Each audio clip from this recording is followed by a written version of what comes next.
स्वागत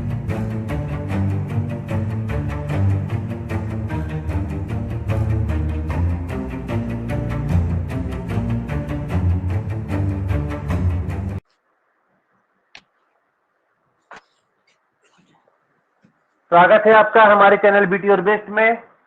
आज हम लोग पीसी 21 और 08 पीसी 8 में बहुत इंपॉर्टेंट रोल प्ले करने वाला एक बुक पढ़ रहे हैं जिसका नाम है कैम, यानी कि सिविल अकाउंट्स मैनुअल।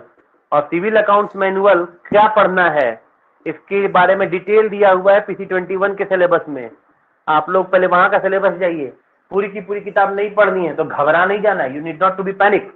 चैप्टर 1 और चैप्टर 1 में केवल पारा 3, 1.2, 1.4 और 1.12, ये 3 ही पारा आपको पढ़ने हैं। बहुत छोटा है, बहुत इंपॉर्टेंट है। हालांकि 1.1 नहीं दिया हुआ है पर हम 1.1 पढ़ेंगे। क्यों? क्योंकि ये इंट्रोडक्टरी पार्ट है, समझ गए। आज हम लोग पीसी 21 और 8 में काम आने वाले कैम की पहले चैप्टर की ये पहली क्लास है, ठीक है। तो ये पहली रिकॉर्डिंग है, तो आप लोग इसको ज्यादा से ज्यादा पसंद कीजिए, ऐसा मेरा रिक्वेस्ट है। तो शुरू करते हैं हम लोग कैम, ठीक है। कैम में क्या लिखा हुआ है इससे पहले हम ये जानेंगे कि कैम बनाया किसने है। दरअसल सिविल अकाउंट्स मैनुअल पहले था ही नहीं, समझ गए। ये सीजीए के आने के बाद हुआ है, कंट्रोलर जनरल ऑफ अकाउंट। और आपको तो पता है कि departmentalisation scheme of accounting starting कब हुई, कोई मुझे बताएगा? 76, 77। नहीं, डेट बताइए क्योंकि ये डेट पूछेगा। आपके देखिए ना कैम के चैप्टर 1 का पहला ही पारा पढ़िए, 1/4/1976, 1/4/1976 से शुरू हुआ है, समझे? हाँ सर, है ना, ये पूछेगा, ठीक। हाँ सर। संविधान में, अपने कॉन्स्टिट्यूशन में, अपने सीएजी के लिए 4 आर्टिकल दिए गए हैं। कौन सा कोई मुझे बताएगा? हाँ, 148, 149, 150, 151। Very good. इन चारों आर्टिकल में पहला जो है वो सीएजी का फंक्शन बताता है, ठीक है। इसी के आधार पे डीपीसी बना है, समझ गए। हालांकि डीपीसी में सबके बारे में बताया गया है, तो 48 जो है वो सीएजी का फंक्शन बताता है, राइट। और इसमें से अपॉइंटमेंट है, कैसे वो इस्तीफा देंगे वो है, कितने समय की इनका टेन्योर होगा वो है, इनकी सैलरी कितनी होगी ये है, मतलब कुल मिला करके ये है। 150 बताता है, 149 बताता है ऑडिट, ठीक है। 150 बताता है फॉर्म ऑफ अकाउंट। क्या बताता है? Form of account. और 151 बताता है ये आपका जो रिपोर्ट होता है एनुअल अकाउंट्स का, यानी कि फाइनेंशियल अकाउंट और अप्रोप्रिएशन अकाउंट, इसका रिपोर्ट पार्लियामेंट में और लेजिस्लेटिव असेंबली में, पार्लियामेंट में सीएजी रखवाते हैं और लेजिस्लेटिव असेंबली में कंसर्न एजी। ये 151 बताता है। इसका मतलब क्या हुआ? देखिए, संविधान में ये नहीं लिखा है, मैं आपको बताता हूँ कि ये एनुअल अकाउंट के बारे में बात करते हैं। तो ये किसके बारे में बात करते हैं? फाइनेंस अकाउंट के बारे में और अप्रोप्रिएशन अकाउंट के बारे में।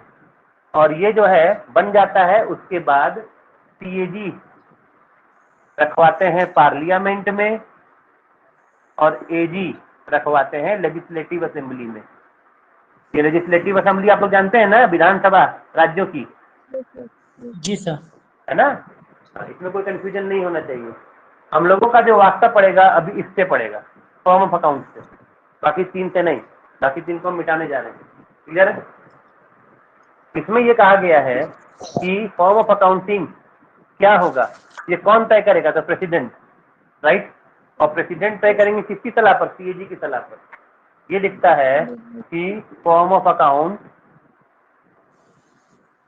बाय पीजेड, हम इसको शॉर्टकट में पीजेड लिखते हैं, प्रेसिडेंट को, ठीक है। @ या हैशटैग कर देते हैं, एडवाइस ऑफ सीएजी, ठीक है। PZ @advice of CAG, right. अब आप देखिए यहाँ पे सीएजी के बारे में बताया गया है कि 150 का आर्टिकल क्या कहता है। इसी आर्टिकल के पावर को यूज करते हुए श्रीमती इंदिरा गांधी जी 1976 में कौन थी शासन में? याद कीजिए, 1975 में इमरजेंसी लगी हुई थी, याद आ रहा है आप लोगों को? हाँ सर। हाँ सर। है ना, 1975 में इमरजेंसी लगी हुई थी और 1977 तक चली है इमरजेंसी। इसी इमरजेंसी के पीरियड में ही आपका डिपार्टमेंटलाइजेशन स्कीम ऑफ अकाउंटिंग हुआ है, यानी कि सीएजी के पावर को घटाया गया है और सीजीए के पावर को बढ़ाया गया है, राइट। तो आज जो लोग इल्जाम लगा रहे हैं कि संस्थाओं को कमजोर किया जा रहा है, ये कोई नई बात नहीं है, हमेशा सरकारें ऐसी करती रही हैं। इसीलिए आज जो लोग कोर बीजेपी वाले हैं वो दिल पे ना लें, ठीक है, और बीजेपी और जो कांग्रेस वाले हैं वो ज्यादा हर्ट न हो जाए। खैर, तो ये मैं बता रहा था कि इमरजेंसी के समय में ये आपका काम हुआ है ना। अब आगे देखिए, इसी में लिखा हुआ है कि 150 आर्टिकल में, हालांकि डीपीसी पहले बन चुका है, डीपीसी कब बना है तो मुझे बताएगा। 1971। डीपीसी 1971 में बना है ना, लेकिन ये 1971 में बना जरूर था लेकिन लागू नहीं हुआ था, ये आप लोगों को पता है ना। जी सर। चलिए, इसी में 1971 में ही ये इसकी पृष्ठभूमि तैयार हो चुकी थी, यानी कि सीएजी को कमजोर करने की। इसी में कहा गया है कि अगर राष्ट्रपति चाहे तो सीएजी की सलाह से अकाउंट मैटर का काम सीएजी से उस सीमा तक ले सकती है जिस सीमा तक सरकार चाहे, यानी कि राष्ट्रपति चाहे। ठीक, अब यही हुआ फिर सारा का सारा। अब आपको डीपीसी का आर्टिकल तक याद होगा तो याद होगा कि डीपीसी में सेक्शन है ना, सेक्शन 3 से, ठीक है, सेक्शन 9 तक ना, 9 तक तो केवल सर्विस के बारे में है कि नहीं, और 10, 11 और 12 ये 3 सेक्शन जो है ये अकाउंट के बारे में है, जो कि ये बताता है कि आपका सीएजी आप पावरलेस हो जाएगा। इसी तरह से राज्यों के मामले में भी है, राज्यों के मामले में भी जो राज्य के अकाउंट नहीं, राज्यों के मामले में ऐसा नहीं, सॉरी, राज्यों के अकाउंट तो अभी भी यही कर रहे हैं, केंद्र के मामले में है कि उनका अकाउंट ले लिया जाएगा। लेकिन केंद्र सरकार के सिविल डिपार्टमेंट के सारे अकाउंट ले लिए गए। अगर ये सवाल है तो 2 अपवाद हैं, 2 डिपार्टमेंट अभी भी केंद्र सरकार के हैं जिनका अकाउंट अभी भी सीएजी के पास में है। कौन से सीएजी के पास अकाउंट किसका है, ये अपवाद है, ये क्वेश्चन से बनता है, ठीक है। 2 डिपार्टमेंट, कौन सा तो पहला तो होगा खुद IANAD मैंने अपना वाला। आखिरकार हम लोग भी तो केंद्र सरकार के ही है कि नहीं, और अपना सारा खर्चा, सारा ट्रांजेक्शन, सारा अकाउंटिंग हम लोग खुद ही करते हैं। क्या हम लोगों ने अपने अकाउंटिंग के सीडीए को पावर दे रखा है, बोलिए, है ना, है ना। और दूसरा है चंडीगढ़ और दादर नागर हवेली, देखे जरा कंफर्म हो जाते हैं एक बार, चंडीगढ़ दादर नागर हवेली। रंजन जी माइक थोड़ा बंद कर दीजिएगा ना। जी हाँ। हाँ, ठीक है, वही है चंडीगढ़ और Dadar Nagar Haveli, UP of Chandigarh and Dadar Nagar Haveli, समझे। सीएच और बीएनएच में कहता हूँ शॉर्टकट में, याद करो क्या कहता हूँ, सीएच एंड बीएनएच, है ना, चंडीगढ़ एंड दादर नागर हवेली। ये क्लियर समझ में आई बात आप लोगों को। हाँ, यहाँ बताइए। हाँ सर, ये क्वेश्चन शायद आया था। बिल्कुल आएगा ना, हर बार में आएगा। ये 1.1 में था, ठीक है। अब national controller general of account की हम बात करते हैं, ये बहुत आसान है, सब लोग जानते हैं, लेकिन मुझे क्योंकि पढ़ाना है तो पढ़ाऊंगा। तो कंट्रोलर जनरल ऑफ अकाउंट का जो पावर था, अपना एक इंडिपेंडेंट बॉडी को सीएजी की इंडिपेंडेंट बॉडी को गवर्नमेंट के अंडर में, अंडर कंट्रोल ऑफ गवर्नमेंट लाने के लिए आपका सबसे पहले है गवर्नमेंट। तो गवर्नमेंट क्या है आपको पता है ना, गवर्नमेंट जो है आपका प्रेसिडेंट होते हैं, ये तो पता है ना। अच्छा, गवर्नमेंट की सलाह के लिए प्रधानमंत्री काम करता है, राष्ट्रपति की सलाह के लिए प्रधानमंत्री काम करता है। ये और बात है कि प्रधानमंत्री की सलाह राष्ट्रपति के लिए कंपलसरी यानी बाध्यकारी होती है, जबकि आपको मैं बता दूं कि राष्ट्रपति केवल प्रधानमंत्री की सलाह मशवरा नहीं करते हैं। न्यायिक मामलों में, जुडिशियल मामलों में सुप्रीम कोर्ट की जस्टिस की सलाह करते हैं, अकाउंटिंग मामलों में सीएजी की सलाह करते हैं, सर्विस के मामलों में किससे सलाह करते हैं आप लोग जरा बता सकते हैं आप लोग। तो नहीं, यूपीएससी नहीं, यूपीएससी सर्विस के मामलों में जब भी क्लासरूम ऑफिसर आप बन जाएंगे, सीनियर अकाउंट ऑफिसर, आपकी जब फाइल जाएगी तो आपकी फाइल पहले किसके पास भेजी जाएगी, यूपीएससी के पास। Yes sir. हाँ, है ना, सर्विस के मामलों में यूपीएससी सलाह मशवरा करते हैं। तो बाकी सबों की सलाह राष्ट्रपति के लिए कंपलसरी या बाउंडिंग नहीं है, लेकिन प्रधानमंत्री की सलाह राष्ट्रपति के लिए बाउंडिंग। तो गवर्नमेंट का मतलब क्या हुआ, पीरियड हैशटैग पीएम, है ना। मतलब प्रधानमंत्री, राष्ट्रपति सलाह किसके लेंगे, प्रधानमंत्री की। ये और बाकी के प्रधानमंत्री इसमें पूरे कैबिनेट की बैठक करते हैं, लेकिन सलाह प्रधानमंत्री देते हैं, ठीक है। अब इसके नीचे में आएगा फाइनेंस मिनिस्ट्री, ठीक है। तो वो पीएम के नीचे नहीं आता, प्रेसिडेंट के नीचे आता है, ये आपको पता है ना। और इनके बहुत सारे डिपार्टमेंट होते हैं, पता है, बहुत सारे। सारे डिपार्टमेंट का नाम मुझे याद नहीं है, लेकिन एक जैसे मान लीजिए डिपार्टमेंट ऑफ बजट है, बजट डिपार्टमेंट, ठीक है। एक है डिपार्टमेंट ऑफ एक्सपेंडिचर। आप सोचिए, बजट डिपार्टमेंट है, डिपार्टमेंट ऑफ एक्सपेंडिचर है, ऐसे ही 3-4 और डिपार्टमेंट है। बाकी सब डिपार्टमेंट के नीचे में नहीं रखा गया है, फाइनेंस मिनिस्ट्री के डिपार्टमेंट ऑफ एक्सपेंडिचर के नीचे फिर यहाँ पे सीजीए रखा गया है, सीजीए। इस तरीके से हायरार्की से आप लोग याद कीजिए, याद करने की जरूरत नहीं, समझिए, क्लियर हो जाएगा कंसेप्ट आप लोगों का। और फिर सीजीए जो है ना, पूरा एक अकाउंटिंग ऑर्गेनाइजेशन है। इसके सर्वेंट्स को आईकास कहते हैं, इंडियन सिविल अकाउंट सर्विस।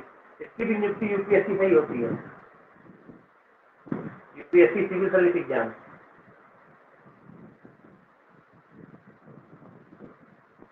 हालांकि इसके बारे में जब आप प्रोमिनेंट कोचेज से जो कि यूपीएससी की तैयारी करवाते हैं, उनसे पूछिएगा कि आईकास और आई ए एंड ए एस जो हमारा वाला है, और आईकास, ठीक है, इसमें से ज्यादा इफेक्टिव कौन है, या जो ज्यादा लोग कौन सी सर्विस को लोग ज्यादा प्रेफर करते हैं, किसको करते हैं, अपने वाले, क्योंकि इसमें ऑडिट का पावर है, समझ गए।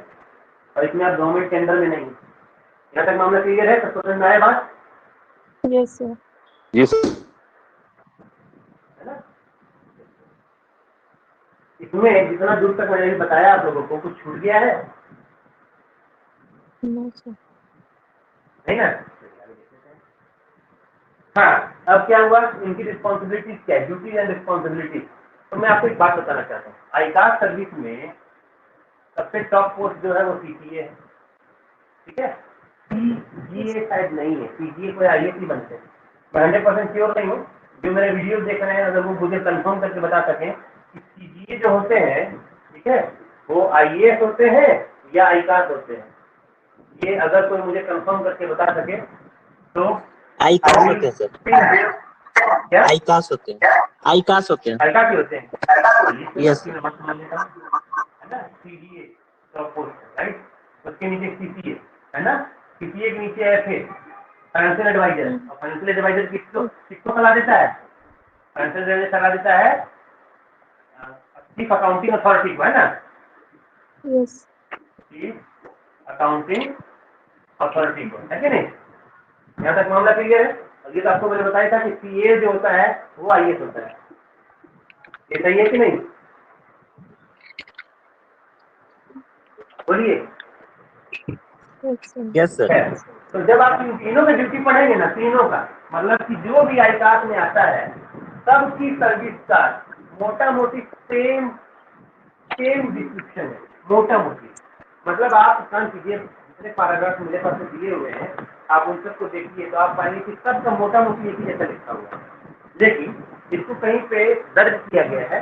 अच्छा, मजेदार बात क्या है कि इसकी शुरुआत आप देख रहे हैं कि 1/4/1976 से हुई है, लेकिन इसको जो बताया गया है वो है एक 1961 का कोई रूल है, allocation the function of CGA has been listed in allocation of business sector. यहाँ पे आप देखिएगा बहुत इंपॉर्टेंट बात आ गई, लोगों को कंफ्यूज कर सकता है, मुझे भी उसने किया था। फंक्शन ऑफ सीजीए कहाँ लिस्ट किया गया है, लिस्टेड इन, ठीक है, वो है ये वाला अलोकेशन ऑफ बिजनेस रूल 1961।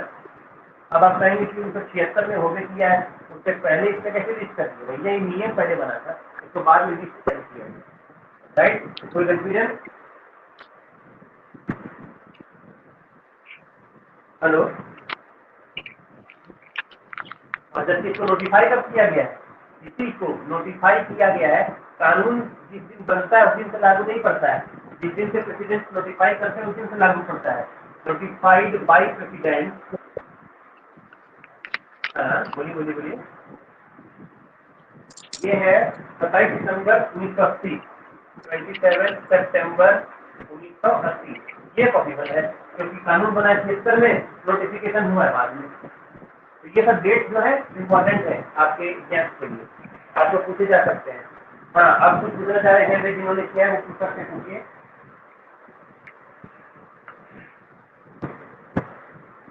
नहीं, तो अब आप आ जाइए पारा नंबर 1.1.2 के बैक साइड में, जहाँ पे लिखा हुआ duties and responsibilities of CGA.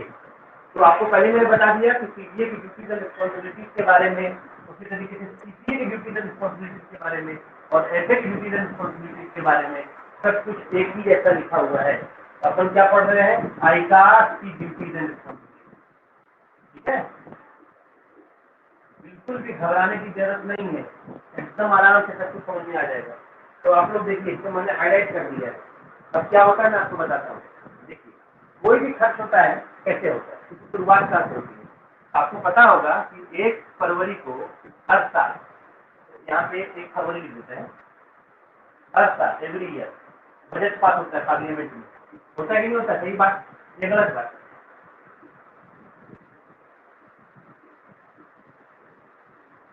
सही है नहीं गलत? बताइए जल्दी जल्दी। Yes, sir. नहीं, 1 फरवरी को बजट पास होती है। ये पास होती है भैया, बजट बनाता कौन है? क्या आपको पता है? बजट बनाने का काम किसका है? स्टेट गवर्नमेंट का हम लोग को बताता हूँ आपको। हाँ बोलिए बोलिए। हम लोग ऑफिस बनाता है सर। हाँ ये तो क्या है, हम लोग का ऑफिस सेंट्रल गवर्नमेंट का नहीं बनाता है, हम लोग का ऑफिस स्टेट गवर्नमेंट का बनाता है। हाँ ये तो है। समझ गए? सेंट्रल गवर्नमेंट का कौन बना देगा? सीजीए, जी है ना? सेंट्रल गवर्नमेंट का सीजीए बनाएगा। अच्छा, हम लोग बनाते नहीं, हम लोग कंपाइल करते हैं। आता है डेटा स्टेट गवर्नमेंट के ऑफिस से, उसी तरीके से सीजीए के पास भी डेटा आता है अलग अलग मंत्रालयों से। और डेटा क्या है? डेटा यही है कि आपने पिछले साल कितना खर्च किया था और इस साल आपको कितना चाहिए। उदाहरण के तौर पे मान लीजिए कि रक्षा मंत्रालय का उदाहरण सबसे अच्छे से लेते हैं, राइट? रक्षा मंत्रालय में पिछले साल 30,000 करोड़ खर्चा हुआ था, तो इस साल कितना? 1.5 लाख करोड़ नहीं मांग देगा जी, 30,000 को 35,000 मांगेगा, और क्या मांगेगा? समझ गए? तो आप जब बजट बनाते हैं तो उसका तरीका क्या है? मंत्रालय से आपका रिक्विजिशन आता है, इसके साथ साथ आपने पिछले साल कितना आपको पास हुआ था, कितना आपने एक्चुअल खर्चा किया। अच्छा, ऐसा भी हो सकता है कि मान लीजिए पिछले साल रक्षा मंत्रालय को 30,000 करोड़ पारित हुआ और उसने खर्च किया 25,000 करोड़। अब इस बार वो 35 नहीं मांग पाएगा क्योंकि आपने पिछले साल खर्च ही नहीं किया। गवर्नमेंट का एक तरीका है, उसके पास में लिमिटेड फंड है, उसी में सबको बांटना है। इसी बांटने की प्रक्रिया को अप्रोप्रिएशन कहते हैं, जिसका 114 आर्टिकल 114 ऑफ इंडियन कॉन्स्टिट्यूशन में उसका प्रोविजन किया हुआ है। जब आखिरकार किसी को पैसे देने हैं तो उसका तरीका क्या है? आपने पिछले साल कितना मांगा, उसके एवज में आपको कितना मिला और आपने कितना खर्चा किया। तो एक्चुअल में होता यही कि आपने जितना खर्चा किया उससे 10-15% 20% बढ़ के मिलता है, हाजिर नहीं, राइट? तो सेंट्रल गवर्नमेंट के मामले में बजट कौन बनाता है? सीजीए। CG. देख रहे हैं क्या बनाता है? बजट बनाना है। ठीक है, चलिए। सर उसी के अलावा बाकी जो भी आप देख लीजिए। हाँ बोलिए। सर बोलिए, बोलिए। स्टेट के मैटर में बजट कौन बनाता है? AG? हम लोग जी हाँ। लेकिन आप एक बात ध्यान रखिएगा, क्योंकि फॉर्म ऑफ अकाउंट तय करने का रिस्पॉन्सिबिलिटी है सीएजी को हर हाल में, इसीलिए अगर सेंट्रल गवर्नमेंट का भी बजट सीजीए बनाएगा तो उसके बावजूद भी वो सीएजी को अप्रूव कराएगा, सीएजी से अप्रूव कराएगा। मामला समझे? Yes. चलिए आगे देख लेते हैं। इंस्पेक्ट करता है अपने ऑफिसर्स के, इंस्पेक्शन करता है किसको? अपने ही कार्यालयों को, क्योंकि आपको पता है कि सीजी है, सीजी के नीचे कई सारे सीसी है। सीसीए होता है हर एक मिनिस्ट्री में होता है और वो मिनिस्ट्री का अकाउंट का हेड होता है। तो सीजीए कभी भी जाके इंस्पेक्ट कर सकता है। हमारे सीएजी साहब बीच बीच में एजी ऑफिस इंस्पेक्शन करने के लिए आते रहते हैं कि नहीं, है या ना? Yes, sir. ऐसे उसका भी पावर है। ठीक है, यहाँ पे third, timely rendition of account. इसका क्या मतलब है मैं आपको बताता हूँ, समझिएगा। यहाँ पे एफए के नीचे क्या होता है? पाओ, है ना? और पाओ को अकाउंट कौन देता है? डिवीजन देता है कि नहीं देता है? Yes, sir. पाओ को डिवीजन अकाउंट देता है कि नहीं? CPWD Yes. किस तारीख को अकाउंट देगा ये कौन तय करेगा? एजी करेगा सर। ना ना नहीं इजी सीपीडब्ल्यूडी सीपीडब्ल्यूडी नहीं करेंगे, सीजीए है ना। और केवल यही अकाउंट नहीं हाँ, देता है, ये तो बहुत सारे डिवीजन है ना, उनमें से सारे अकाउंट को कंपाइल करके पाओ भेजता है किसके पास में, सीसीए के पास। ठीक, यस सर। और सीसीए के पास में जब अकाउंट जाता है तो सीसीए उसका फिर फाइनेंस और अप्रोप्रिएशन अकाउंट बनाता है, समझ गए, और उस अकाउंट को फिर भेजता है अप्रूवल के लिए किसके पास में, सीजीए के पास में। ठीक, वैसे जैसे हम लोग करते हैं। अगर ये काम कर रहा है तो उसके लिए कोई डेट है, टाइम फ्रेम है, उस टाइम फ्रेम को कौन डिसाइड करता है, सीजीए। तो इसका मतलब हो गया टाइमली रेंडिशन ऑफ अकाउंट, ये कौन तय करेगा, सीजीए। सीजीए। क्लियर हुआ? Yes sir. जी है ना। अच्छा, आईकास सर्विस का एचआर भी होता है, यही मैंने मैनेजमेंट करता है, सर्विस का रेगुलेशन करता है कि आईकास में सर्विस में क्या टर्म्स एंड कंडीशन होंगे। मान लीजिए कि वहाँ पे जैसे हम लोग का डब्ल्यू का जैसे एग्जाम होता है वैसे वहाँ भी डब्ल्यू का एग्जाम होता है। हमारे पास में तो एक है भी यहाँ पे जो सीजीए से, ठीक है। तो सीजीए जो है उसमें आप जब डब्ल्यू का एग्जाम दे रहे होंगे तो आपने देखा होगा कि ऐसे से हमारा सिलेबस अलग है कि नहीं, जो सीजीए वाले वहाँ कहिए हाँ सर, बहुत ज्यादा अलग है कि फॉर्मूला अलग है, ज्यादा अलग है, कुछ ही मिलता बहुत है। अलग है। हाँ मैं जान रहा हूँ, तो मैंने दोनों का सिलेबस देखा है। तो ये कौन तय करेगा कि मेरा सिलेबस क्या होगा, मेरे डब्ल्यू जो एग्जाम देंगे उनका सिलेबस क्या होगा, सीजीए तय करेगा, मतलब अपने अपने हायरार्की में। क्लियर हुआ? चलिए अगला होगा, एक जो सबसे इंपॉर्टेंट है वो है introduction of management accounting system, number 5। ये सबसे इंपॉर्टेंट है, ठीक है। अब आप कहेंगे ये क्या भला है भाई, मैनेजमेंट अकाउंटिंग सिस्टम, तो मुझे बता सकता है मैनेजमेंट अकाउंटिंग सिस्टम कहाँ पढ़ा है? एनीबडी? नहीं, मैं बताता हूँ। सर बीकॉम में लिखा पढ़ा है आप लोगों ने? हाँ हाँ, कौन बोला? जिन्होंने बोला क्या बोला बताइए, तो बीकॉम में क्या पढ़ा था मैनेजमेंट अकाउंटिंग सिस्टम में? सर क्या पढ़ा था? मैनेजमेंट क्या? वो बोला बोला? Cash flow, fund flow, ratio analysis ये सब पढ़ा था सर। ना ना, वो मैनेजमेंट नहीं है, फाइनेंशियल है। मैनेजमेंट अकाउंटिंग सिस्टम वो नहीं है। हाँ चलिए, थोड़ा मोड़ा वो भी है, मैं आपको मोटा मोटी बताता हूँ। पीसी 13 में आपका जो पहला ही किताब है ना, एलिमेंट्री बुक कीपिंग वाला, उसमें 11 क्लास की एनसीईआरटी में लिखा हुआ है कि अकाउंट दो तरह के होते हैं, फाइनेंस अकाउंट, एक management account. Yes sir. Yes sir. और उसमें क्या लिखा है जरा यस सर वाली मैडम बताइए तो, बताइए क्या लिखा है फाइनेंस अकाउंट और मैनेजमेंट अकाउंटिंग में? सुनिए, आप अपने अकाउंट में ट्रायल बैलेंस बनाते हैं, प्रॉफिट एंड लॉस अकाउंट बनाते हैं, बैलेंस शीट बनाते हैं, है ना, हाँ हाँ। है कि नहीं? अच्छा, आपने सुना स्टेक होल्डर जैसा कोई वर्ड होता है, स्टेक होल्डर? हाँ सर, क्या होता है स्टेक होल्डर? शेयर होल्डर जो शेयर खरीदता है सर। इसका स्पेलिंग हो सकता है मैंने गलत लिखा होगा, स्पेलिंग के लिए आप लोग मुझे हमेशा माफ कर दिया कीजिएगा। हाँ, आप क्या कह रहे थे? जो शेयर होल्डर होता है उसको स्टेक होल्डर कहता है सर। ना ना ना, जरूरी नहीं, जरूरी नहीं, जरूरी नहीं। स्टेक होल्डर दो तरह के होते हैं, एक इंटरनल एक एक्सटर्नल, समझ गए? जिनको आपके बिजनेस से लेना देना है, एक नहीं कहावत है माइंड योर बिजनेस, समझ गए? तो अगर मान लीजिए कि वो आपके ऑफिस में एम्प्लॉय भी है तो वो भी आपका स्टेक होल्डर है, और एम्प्लॉय नहीं है लेकिन शेयर होल्डर है तो भी आपका स्टेक होल्डर है। आपका जो एम्प्लॉय है वो इंटरनल स्टेक होल्डर है और जो शेयर होल्डर है एक्सटर्नल है। समझ में आया? Yes sir. जी सर। तो इसमें क्या होता है ना कि आप जो अकाउंट एक्सटर्नल के लिए बनाते हैं, समझ गए, वो होता है फाइनेंस अकाउंट। इसका मतलब क्या हुआ, आप अपने बैलेंस शीट को इतना अच्छा दिखाना चाहते हैं ताकि लोगों का आपके बिजनेस में या कंपनी में एक विश्वास बना रहे, ताकि वो लोग अपना पैसा आप में डालते रहे। तो Yes, आप sir. क्या करते हैं कि बैलेंस शीट को पब्लिश कर देते हैं, पब्लिक देख ले भाई मेरी कंपनी का बैलेंस शीट यही है, अच्छा ये तो बहुत अच्छा प्रॉफिट अर्न कर रहा है, इसको पैसा लगाना ठीक रहेगा, डूबेगा नहीं। तो ये कौन सा अकाउंट हो गया? Finance account. हाँ। अब इंटरनल मैनेजमेंट, समझे, इस आदमी को काम करो, यहाँ पे काम नहीं कर रहे तो यहाँ से उठाओ और दूसरे डिपार्टमेंट दूसरे सेक्शन में डालो, समझ गए? Yes, sir. हमारे ऑफिस में एक रिकॉर्ड डिस्पैच सेक्शन है, उसमें जिसको बेइज्जती की जाती है, जिसका क्या उसको बोलते हैं पनिशमेंट होता है, उसको उसमें डाल देते हैं।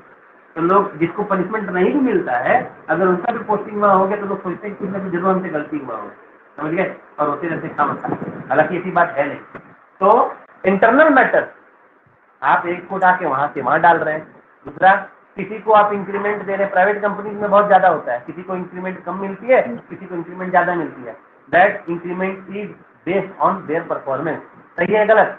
एपीआर में जो मार्किंग मिलती है, चलिए इंक्रीमेंट को भूल जाते हैं, किसी को 7 नंबर मिले, किसी को 8 नंबर मिले, क्या ये सब ऐसे इन्फॉर्मेशन है जिसका पब्लिश करते हैं? बोलिए। नो सर, इंटरनल हो गया ना, तो इसका क्यों करेंगे? इसको पब्लिश नहीं ना करते हैं, नहीं सर। इसको मैनेजमेंट अकाउंटिंग कहते हैं, ये इंटरनल स्टेक होल्डर के लिए। अब क्लियर हुआ? एकदम कंसेप्ट क्लियर यस सर। है कि नहीं? और सबसे last, reconciliation of cash balance. Reconciliation of cash balance, तो ये क्या किसका ड्यूटी था? सीजीए का। अब आप देखिए, हम फटाफट कूद काट के सीधे पहुंच जा रहे हैं दूसरी जगह पे कि सीसीए का ड्यूटी क्या है और एफए का ड्यूटी क्या है। हम मोटा मोटी देखिएगा कि सब में कुछ एक आध अलग अलग होगा, जो अलग होगा हम उसको देख लेंगे, इसको मिटा दें। अब हम जाएंगे सीसीए का ड्यूटी में। और सीसीए का ड्यूटी कहाँ डिफाइन किया हुआ है आपको बतावें? सीसीए का ड्यूटी एक पहले तो एफए का ड्यूटी दिया हुआ है और फिर सीसीए का। तो 1.2.2 में एफए का ड्यूटी दिया हुआ है, नहीं वहां पे सबका है, एफए सीसीए सब है। चलिए 1.2.2 देखते हैं। चलिए तो कोई एक आदमी पढ़िए जरा 1.2.2। सर रिकॉन्सिलेशन में कैश बैलेंस लिखा है ना, किसके साथ रिकॉन्सिलेशन करना है सर? तो डिपार्टमेंट के साथ होता है ना सर। रिजर्व बैंक के साथ में, गवर्नमेंट का रिजर्व बैंक के साथ। अच्छा सवाल पूछा। Okay okay. Government with RBI, yes. बढ़िया सवाल। ऐसे क्वेश्चन से मन प्रफुल्लित हो जाता है। I expect the same kind of question from all of you. बढ़िया क्वेश्चन। चलिए 1.2.2, ऐसा नहीं कि बीच वाले हम भाग रहे हैं, उसको भी कवर करेंगे, और क्योंकि इससे सीधे रिलेशन मिल जाएगा तो अपन उसको देख लेते हैं। ठीक, हमने सीजीए देख लिया था, सीजीए भूल रहे हैं। ठीक, अब हम क्या देख रहे हैं? एफए और सीसीए, इनके फंक्शन को, है ना। और आपको केवल यही देखना है कि जो हमने सीजीए में ऑलरेडी लिख रखा है 6 पॉइंट, वो 6 पॉइंट एफए और सीसीए में टैली करता है कि नहीं। जो टैली नहीं करेगा उसको हम अलग से लिख देंगे, और जो टैली करेगा उसको मार्क कर देंगे। ठीक है ना। तो यहाँ पर इसमें ठीक नहीं रहेगा, यहाँ पर लिख सकते हैं एफए और सीसीए। ठीक है। अब जो टैली करेगा उसको टिक मार्क कर देंगे, और जो टैली नहीं करेगा उसको अलग करेंगे। तो ये 1.2.2 तो पढ़िए का आदमी। The financial advisor principal CA is responsible for the following means. Item of work under the scheme of departmentalization performed for and on behalf of the Chief Accounting Authority. अब देखिए, अब यहाँ पे पहला जो लाइन लिखा हुआ है वो ये है कि सारा पेमेंट कौन करता है? पाओ। पहला ऑल पेमेंट कौन करता है? पाओ। याद कीजिए, हम लोग सीपीडब्ल्यूडी में देख रहे थे, सीपीडब्ल्यूडी में सारा पेमेंट कौन कर रहा था? बीडीओ। है ना? जी सर। हाँ, ये कंफ्यूजन क्रिएट करता है, समझे। एक पेपर से दूसरे पेपर में जंप मारने पर यहाँ आदमी कंफ्यूज हो जाता है, थोड़ा कम पढ़ा लिखा रहेगा।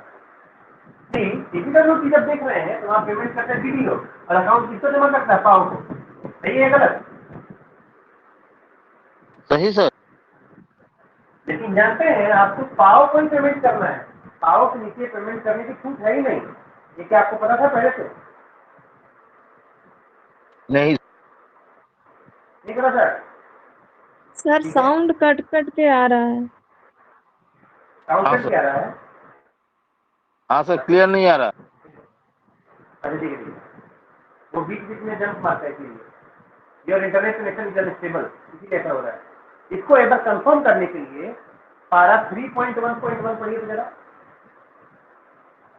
3.1.1 ठीक जरा पढ़िए फटाफट।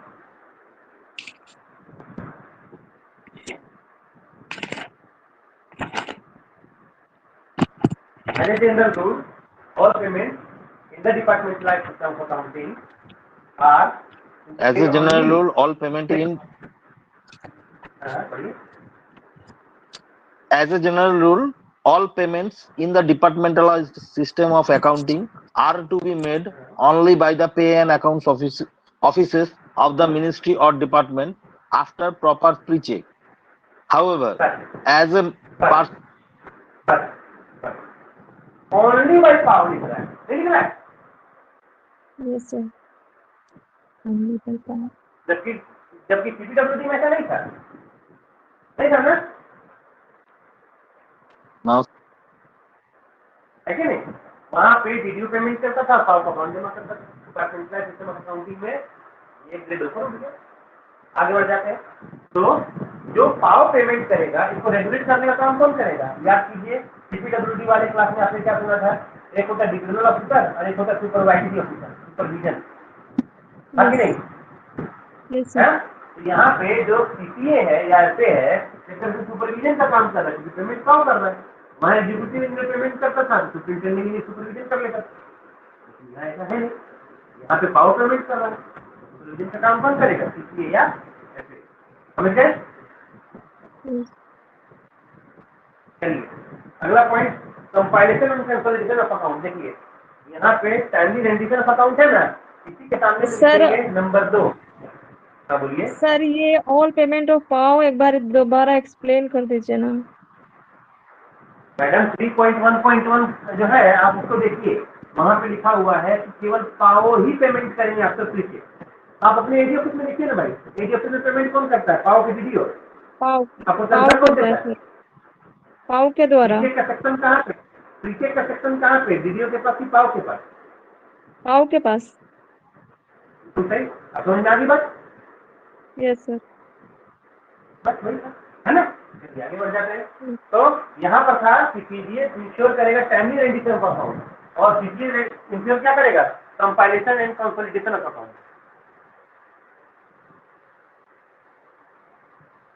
अकाउंट्स को कंपाइल कौन करेगा? कंपाइल करेगा पाओ, समझ गए? लेकिन निगरानी कौन करेगा? पीडीए, समझ गए? यस। है ना?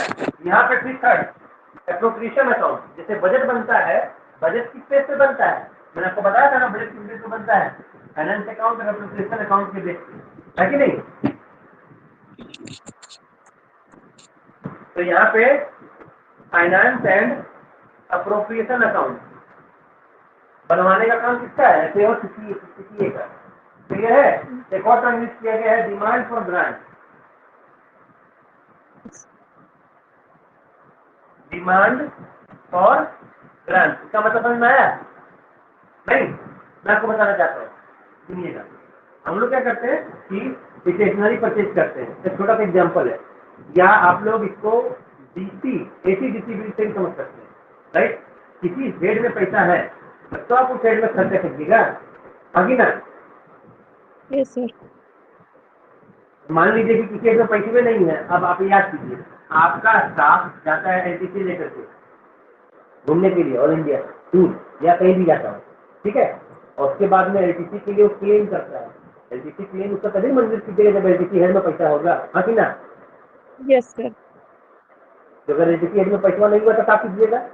वही काम कर सकते हैं, जब तक उसका ग्रांट मिल नहीं जाता है तब तक उसका बिल को रोक के रखिएगा, और इन बिटवीन क्या कीजिएगा? अब ग्रांट, इस केस में ग्रांट के लिए डिमांड करते हैं ना सर? वही तो लिख रहे डिमांड फॉर ग्रांट। तो डिमांड कौन करेगा? डिमांड आप कीजिएगा, लेकिन फुलफिल कौन करेगा? सीपीए,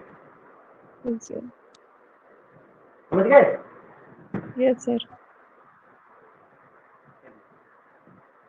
और इंटरनल इंस्पेक्शन, ये जो इंस्पेक्शन देखे थे ना, ये यहाँ भी लागू पड़ता है, इंटरनल इंस्पेक्शन। क्लियर हुआ? Yes sir.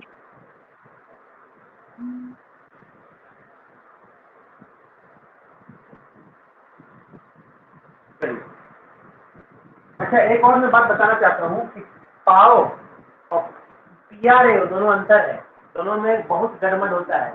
पाओ और पीआरए दोनों अलग अलग है, एक नहीं है, समझ गए? पाओ नीचे है, पीआरए ठीक इसके ऊपर है। पाओ मतलब पेन अकाउंट ऑफिसर और पीआरए मतलब प्रिंसिपल अकाउंट ऑफिसर, समझ गए? जी सर। लेकिन समस्या क्या है, तो मैं आपको बताता हूँ। बात ये है कि सीसीए जो होते हैं ना, सीसीए मैंने चीफ कंट्रोलर ऑफ अकाउंट, उन्हीं का जो ऑफिस है उसको प्रिंसिपल अकाउंट ऑफिस कहा जाता है। समझ रहे हैं?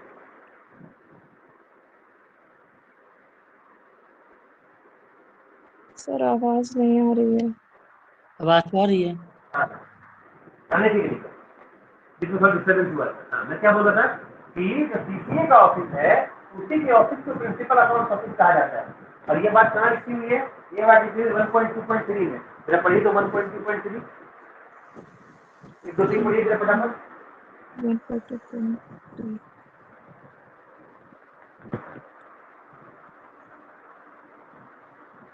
ए principal a account principal officer will. हाँ सर, पढ़िए पढ़िए पढ़िए।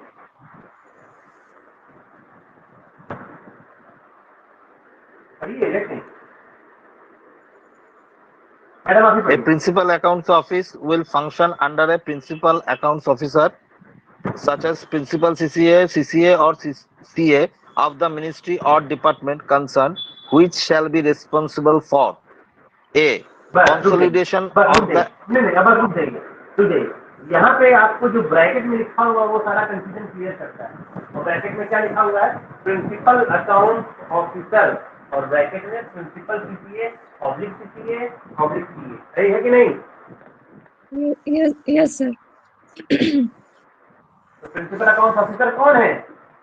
प्रिंसिपल सीसीए, सीसीए और सीए, यही है प्रिंसिपल अकाउंट ऑफिसर, है ना? तो जहाँ पे आपको हाँ sir. Principal account officer term मिलेगा, अच्छा सीपीडब्ल्यूडी में भी आपको ये टर्म मिलता है। इसलिए मैं बार बार कहता हूँ बिना कैंप सीपीडब्ल्यूडी उतने अच्छे से समझ में आने वाला नहीं है। मुझे भी पहले कम समझ में आता था, but when I started reading camp properly I CPWA को बेटर। ठीक है, ये मामला समझ में आ गया आप लोगों को? Yes sir. और इसके जो है ना टर्म, जो भी आपके इसमें लिखा हुआ है प्रिंसिपल सीपीए का जो फंक्शनिंग लिखा हुआ है वो मोर और लेस सेम है। आपको इसमें ऐसा कुछ अलग नहीं मिलेगा। हाँ, दो चीजें अलग है वो मैं आपको दिखा देता हूँ। वो क्या है? कंसोलिडेशन ऑफ अकाउंट पहले लिखा यहाँ भी है, manual appropriation account, financial appropriation account पहले लिखा यहाँ भी है। आगे जो मिलता है payment of loan and grant of state government, ये बहुत इंपॉर्टेंट है, समझ गए? इसके फंक्शनिंग में ये वाला जो है वो है payment of loan and grant of state government. इसका मामला समझ में आया? आप कहेंगे सर ये तो departmentalisation system of accounting central government का पढ़ा रहे हैं और उसमें आपने कह दिया कि स्टेट का कोई रोल नहीं है, और फिर अपने स्टेट को घुसेड़ रहे हैं कैसे? तो मुझे बताएगा क्यों? नहीं, कोई नहीं, मैं बताता हूँ। कई सारी स्कीम्स गवर्नमेंट की ऐसी हैं जिस स्कीम में स्टेट गवर्नमेंट का रेशियो होता है और सेंट्रल गवर्नमेंट का रेशियो होता है। कुछ स्कीम्स ऐसी हैं जो स्टेट गवर्नमेंट को मिलते हैं पैसे, लेकिन सेंट्रल गवर्नमेंट 100% कंट्रीब्यूशन करती है। तो इन सभी मामलों में ग्रांटिंग एड और लोन जिसमें कि इंटरेस्ट क्या होता है अपने अपने कंसर्न मिनिस्ट्री से ही उस मिनिस्ट्री को मिलता है। उदाहरण के तौर पे अगर राज्य के शिक्षा मंत्रालय को पैसा मिलना होगा तो फाइनेंस मिनिस्ट्री से बहुत कम ही मिलता है, केंद्र के शिक्षा मंत्रालय से राज्य के शिक्षा मंत्रालय को पैसे मिलते हैं। बात समझ रहे हैं ना? Yes sir. जो केंद्र का मंत्रालय होगा उसमें से जो स्टेट को मिलने वाला लोन का पैसा होगा या तो ग्रांट का पैसा होगा वो कौन देगा? वो देगा वो मंत्रालय। और इसको कंट्रोल कौन करेगा? इसलिए कौन कंट्रोल करेगा? Principal account officer. यस आप समझ रहे हैं? Centre yes sir. डिपार्टमेंट देगा स्टेट के डिपार्टमेंट, और same department central department education state को भी देगा स्टेट डिपार्टमेंट एजुकेशन। ऐसा रेयर होगा कि एजुकेशन डिपार्टमेंट पैसा देगा मेडिकल, समझ गए? क्लियर हुआ? सर मुझे कंफ्यूजन है इसमें सर, जैसे कि 1.2.3 में है a principal account officer will function under a principal account officer, तो इसमें सर हम ऐसे जनरली CPW ए में समझते हैं, तो ए प्रिंसिपल अकाउंट ऑफिसर तो हम लोग समझते हैं एजी को ना सर। नहीं भैया, CPWA कोड में कैसे समझेंगे? एजी स्टेट गवर्नमेंट का काम करते हैं, सेंट्रल का नहीं। अच्छा तो सर ये मतलब जो हम लोग यहाँ पे पढ़ रहे हैं ये सेंट्रल के हाँ, केस हम में आ लोग गया। दूसरी, हाँ, एक नियम आप लोग ध्यान से समझ लीजिए, कैम पूरे का पूरा केवल सेंट्रल गवर्नमेंट के बारे में, ओके सर। ठीक है, ओनली अबाउट सेंट्रल गवर्नमेंट। इसको स्टेट गवर्नमेंट से मिलाना गुनाह है, समझ गए? और दूसरी जी बात मैं आपको बताता हूँ, आप लोग जो MSO पढ़ते हैं ना, MSO AND वॉल्यूम 1 यस पढ़ते हैं, नहीं पढ़ते हैं? Chapter 8 yes and sir. 9 yes हाँ sir. Sir. Only for state government, only for state government. अच्छा चैप्टर 8 और 9 के बारे में जब पढ़िएगा सेंट्रल गवर्नमेंट को बुला देंगे, समझ गए? Yes sir. है ना? अब तो कोई कंसिडर नहीं है। No sir. दूसरा जो इम्पोर्टेंट पॉइंट है वो पॉइंट नंबर डी है, preparation of manual, rendition of technical advice to power, ठीक है। सेकंड पॉइंट है प्रिपरेशन ऑफ मैन्युअल, ये बहुत इंपॉर्टेंट है। आप लोग इस बात समझिएगा, आप लोग याद कीजिए, आपका सिलेबस है CPWA कोड और CPWD मैन्युअल, है कि नहीं? Yes sir. हाँ सर। क्या डिफरेंस है कोड में और मैनुअल में? कोई डिफरेंस है कि नहीं? डिफरेंस है सर। मुझे बताइए तो क्या डिफरेंस? एक्सप्लेन नहीं कर सकते सर। हमें कैसे करें, ठीक है। सवाल आप सुनिए, जब कोड होता है ना, आपके डिपार्टमेंट में लागू पढ़े करता है, उसको जो जो डिपार्टमेंट कंसीडर करता है, या फिर CPWA code chapter 1 extent of application, हमने ये बतलाया था कि CPWA कोड स्टेट के डिपार्टमेंट में भी लागू पड़ता है। कौन सी जगह पे? जहाँ पे स्टेट का PWA कोड साइलेंट है, बताया था कि नहीं? Yes sir. और मैनुअल जो होता है ना, केवल इंटरनल मामलों के लिए होता है। उदाहरण के तौर पर मैं छोटी सी बात बताता हूँ, ठीक। अब आपको तो ये पता ही है कि हम लोग स्टेट गवर्नमेंट के अकाउंट ऑफिसर है, एग्जीक्यूटिव इंजीनियर को अकाउंटिंग मैटर से कोई भी लोकल अपराध झमेला होगा, वो AG को लेटर लिख के पूछेगा। तो एक बात जो कि हमें पता थी, हमने कोड में भी रेफर किया और मैनुअल में भी रेफर किया और एक DO लेटर लिखा, ठीक है, बाई DAG वर्क। ध्यान सुनिएगा, एक कहानी है पर बहुत इंपॉर्टेंट है। तो जब हमने DAG वर्क के रेफरेंस में एक DO लेटर बनाया और लिखा किसको? स्टेट गवर्नमेंट के कंसर्न डिपार्टमेंट के सेक्रेटरी को। तो DAG सर ने उसको देखा और उसको काट दिया। क्या बोलते काटा? ये कह के काटा कि कोड का रेफरेंस देना सही है, क्योंकि कोड अपने यहाँ भी एप्लीकेबल है और उनके यहाँ भी एप्लीकेबल है, लेकिन मैनुअल का रेफरेंस देना सही नहीं है। क्यों? मैनुअल आप रेफरेंस तब दीजिएगा जब आप केवल AG से एक डिपार्टमेंट से दूसरे डिपार्टमेंट को रेफर कीजिए। यानी अगर AG ऑडिट को लेकर लिखते हैं, उस समय में AND मैनुअल का रेफरेंस देना अलाउड है। उसी तरीके से CPWD मैनुअल का रेफरेंस कब दिया जाएगा? जब एग्जीक्यूटिव इंजीनियर लिखेगा लेटर, समझ गए? या हम लोग लिखेंगे लेकिन CPWD को लिखेंगे, लेकिन अगर हम लोग स्टेट गवर्नमेंट को लिखेंगे तो मैनुअल का रेफरेंस नहीं देंगे। CPWD मैनुअल स्टेट में बिल्कुल भी लागू नहीं पड़ेगा। क्लियर हुआ है ना? Sir no sir. हाँ सर। नहीं फिर से मैं सर। बताता हूँ। MSO का मतलब फुल फॉर्म क्या है बताइएगा, समझ जाइएगा। फर्स्ट में आपने ये तो देख लिया कि आपका सिलेबस में MSO है, इसका फुल फॉर्म क्या है? Manual of standing order. Yes. M stand for manual. Manual. Stand करता है कि नहीं? अब ये MSO में कुछ लिखा हुआ है, मैंने कह दिया कि स्टेट गवर्नमेंट के बारे में। अब आप बहुत खुश, ये एक काम करते हैं, MSO में लिख दिया है ये बात, तो अब हम स्टेट गवर्नमेंट को कोट करके MSO का और रेफरेंस दे करके उसको गाइड कर देते हैं। अलाउ है? नहीं सर, अभी तो बोले MSO मैनुअल इंटरनल। हाँ, नहीं अलाउ है। हाँ, लेकिन MSO का रेफरेंस अगर आप एक सेक्शन के डबल ले हो, दूसरे सेक्शन को लिख के देना चाहे तो अलाउड होगा? हाँ सर। बिल्कुल अलाउड। हाँ इंटरनल है तो अलाउ होगा। हाँ अब हमने समझाया क्या डिफरेंस है मैनुअल में। Yes, sir. इसी वजह Yes, से sir. जब कोड होता है ना, सुनिए सुनिए बताता हूँ, मैं मस्त बात बताता हूँ, ध्यान से सुनिएगा। देखिए आपका संवैधानिक शक्ति किसके पास है? दो ही लोगों के पास में है, केंद्र के बारे में राष्ट्रपति के और स्टेट के बारे में गवर्नर के, सही है कि नहीं? Yes, sir. हाँ सर। जब कोड पारित होगा ना तो आपका इन्हीं संवैधानिक अधिकारियों के द्वारा या प्राधिकारियों के द्वारा साइन होगा, लेकिन मैनुअल में इनके साइन की जरूरत नहीं है। मैनुअल में आपका सेक्रेटरी या आपका एचओडी साइन करके दे देगा तो भी मैनुअल वैलिड माना जाएगा, समझ रहे हैं? Yes, sir. Yes, sir. हाँ? इसी वजह से अब आप यहाँ पे सिर्फ देखिए और आपको ये समझना बहुत आसान हो जाएगा कि प्रिपरेशन ऑफ मैनुअल कौन बनाएगा? प्रिंसिपल है वो। आओ हम लिखा देते हैं, ठीक है? मैनुअल कौन बना देगा? Principal है। समझ गए? Yes, sir. चलिए अगला, rendition of technical advice to power, ये भी इंपॉर्टेंट है। इसका मतलब क्या हुआ? देखिए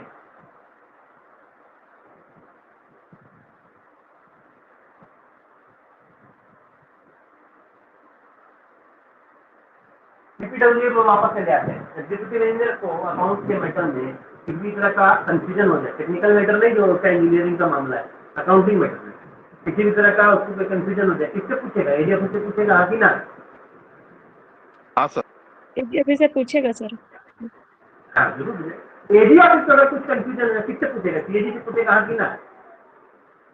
हाँ सर। तो अगर पाओ को कुछ कंफ्यूजन होगा पाओ को, तो किससे पूछेगा? पाओ सीजीए से। प्रिंसिपल है उसे, प्रिंसिपल है ना? प्रिंसिपल है कौन है? सीसीए या principal, yes sir, yes sir, CCA से। है ना? तो पाओ को कंफ्यूजन है किससे पूछेगा? सीजीए। सीसीए से, सीसीए, ठीक है? Yes sir. और ये जो है ना प्रिंसिपल लेओ, ये अपने ऊपर सीजीए से भी लाइजनिंग करता है, नीचे पाओ से लाइजनिंग करेगा, ऊपर किससे लाइजनिंग करेगा? सीजीए से, समझ गए? यस इसको हम ड्राइंग बना लेते हैं, समझ गए ना? अब देखिए हम ड्राइंग कैसे बनाते हैं। पाओ के ऊपर प्रिंसिपल लेओ और उसके ऊपर में सीजीए, ठीक है?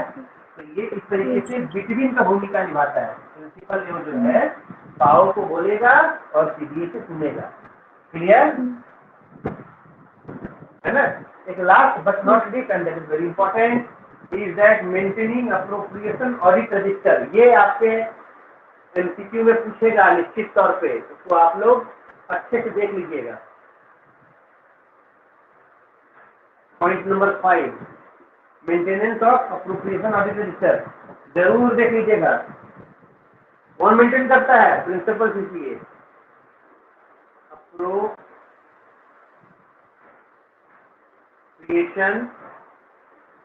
Audit register. अब ये क्या होता है, कैसे होता है, हमसे मैं किसी का हमको नहीं पता है,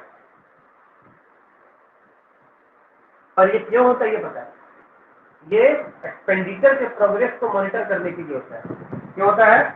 in order to watch the progress of expenditure,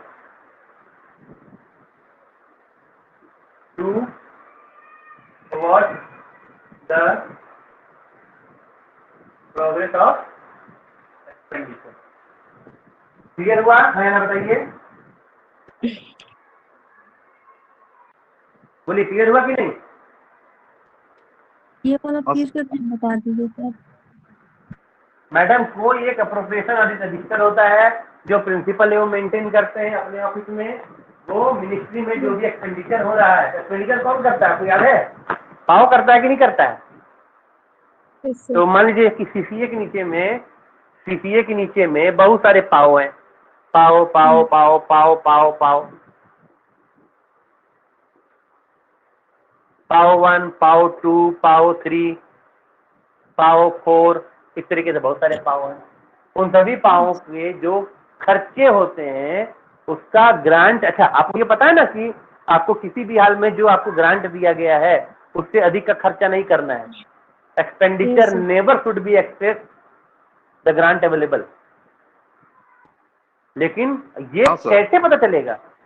अच्छा, सीपीडब्ल्यूडी में इसको मॉनिटर करने का के लिए कौन सा रजिस्टर है बताइए तो हमको।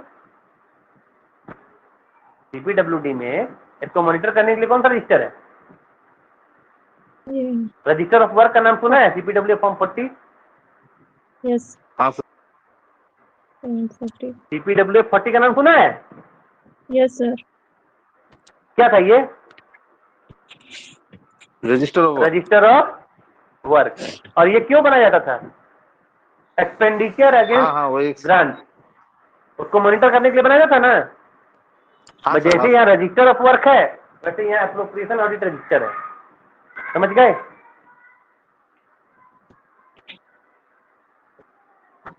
बोले क्लियर हुआ? जी सर। यस सर हाँ सर। तो हाँ बोलिए बोलिए।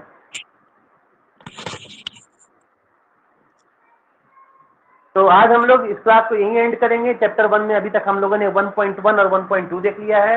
1.4 और 1.12 कल हम लोग देखेंगे। जो लोग कल मतलब अगली क्लास में देखेंगे। जो लोग इस चैप्टर को पढ़ रहे हैं वो मेरी रिक्वेस्ट है कि पहले पीडीएफ डाउनलोड कीजिए। मैंने उसको हाईलाइट कर दिया उन पोर्शन को। 1.4 और 1.12 में आप लोग पहले से पढ़ के आइए, सो दैट मेरे से आप लोग लेवल का क्वेश्चन पूछ सकें। ठीक है, ओके ओके तो फिर मिलते हैं अगली क्लास में। जी सर। थैंक यू चलिए, sir bye and good night.